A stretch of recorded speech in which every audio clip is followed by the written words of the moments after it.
Vai comenzar agora. Parade alto e claro. Había una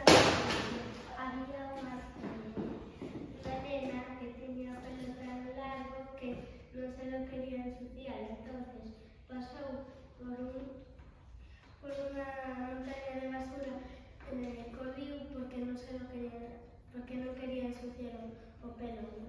Pasó por una fábrica de palomitas y se comió un poco de palomitas.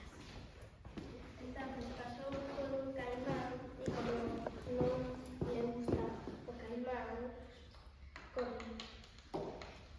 se quería meter en un queixón, solo que como era tan grande que no cabía. Entonces fue a una peluquería a que le cortaran el pelo. Vale, pero eso